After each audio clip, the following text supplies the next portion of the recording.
여러분 안녕하세요. 이복유 TV입니다.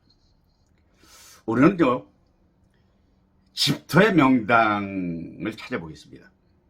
우리가 늙어서 노인이 돼서 늙어서 묘자리는 명당자리를 잘 찾는데 살아서의 명당자리는 잘 찾지 않습니다.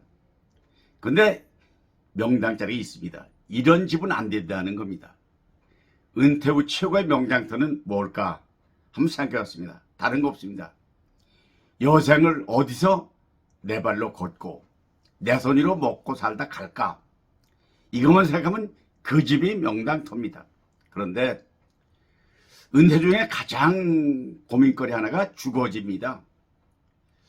큰 집에 살다가 작은 집으로 옮기고 돈이 만약 있다면 전원주택을 사고 또 실버타운에 들어가고 뭐 선택지는 여러 가지가 있지만은 그 어떤 게 좋으냐.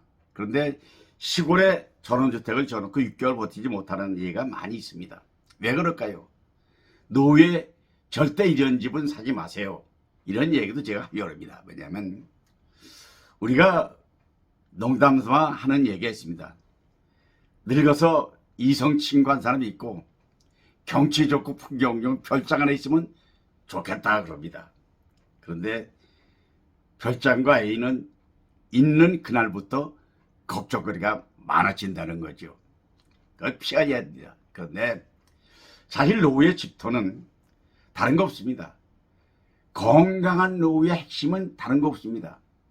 공기 품질을 봐야 되고 그 다음에 시끄러운 소음, 자동차 소리 피해야 되고 그 다음에 녹색 지대면 좋죠. 눈이 시원하고 그 다음에 이제 병원 이동거리 등을 이제 중요한 요소로 핵심 요소로 보는 것입니다. 왜냐하면 심리적으로 안정감이 필요하고 사회적으로 연결망이 있어야 됩니다. 주거 공간은 물리적으로 안전성과 보안 시스템이 필요하고 노후에는 사회적 지역 시스템과 지원 프로그램, 의료 서비스를 적극적으로 받을 수 있어야 되고 그 다음에 주변에 편의시설이 있어야 됩니다. 즉 슈퍼, 식당, 또 교통, 대중교통의 접근성 이건 필수죠. 그런데 우리가 어떤 주택이 좋으냐 이렇게 하면 한마디로 말하지만은 우리 현재 우리 주거 현가를 보면 우리나라 사람들은 대개 지금 63.5%가 아파트 산다릅니다. 아파트는 아다시피 유지보수가 쉽고 편리하잖아요. 그래 주거 공간이 협소하고 제한적인 요소가 많습니다. 단독주택 좋지요. 한 20%가 단독에 살고 있는데 넓은 야외 공간도 가질 수 있고 개인 생활이 자유롭지만은 유지보수는 필수입니다. 그 다음에 방범상 취약점이 있습니다. 아무래도 방범이 취약하죠. 그 다음에 연립 뭐 빌라 뭐 고급 이런 거 있는데 이건 규제가 덜합니다. 개인 취향대로 꾸밀 수 있습니다. 그런데 유지 비용과 보안의 취약성은 여전히 존재합니다.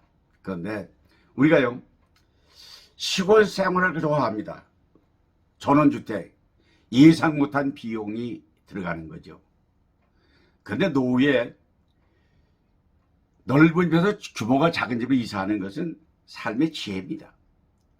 전원주택은 아무래도 의료 서비스가 취약하기 때문에 좀 고려해야 되고 실버타운이라든가 실버 아파트 뭐 요양병원 이건 바람직하죠. 의료시설도 돼 있고 밥도 해주고 그런 곳. 근데 이것은 비용이 만만치 않기 때문에 보통 사람들이 수입하기는 이용하기는 어렵습니다.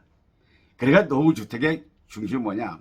유지비를 고려해야 되고 계단이 많은 집은 피해야 되고 또 외롭고 떨어진 집 피해야 되고 다양한 요소를 고려해야 되는 것입니다. 그런데 우리가 노후에 고려할 요소가 뭐냐면 한마디로 말하면 요소는 편안함과 안전입니다.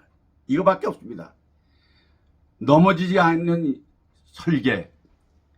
그 집에 많이 넘어지는데 바닥재라든가 평평해야 되고 미끄럽 방지들이 있어야 되고 그 손잡이 등 바가 있어야 되고 그 다음에 안전하기 위해서 보안과 잠금장치, 창문의 틀, 그 다음에 소화기, 유사시의 경고장치 이런 건 필수입니다.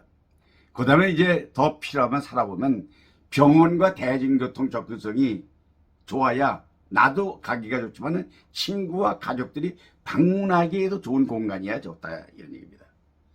그 다음에 계단과 욕실, 라이트, 안전바 이런 시설은 필수인 것입니다. 이것이 안 돼 있으면요 화장실에서 넘어져 가지고 세상을 떠난 사람 많이 봤습니다. 항상 최악의 상태에 대비하는 것입니다. 뭐냐면 만일에 대비합니다. 만 가지는 이상이 없는데 한 가지 실수가 되면 후회하기 때문에 만일에 대비해서 후회 논의를 보내야 됩니다.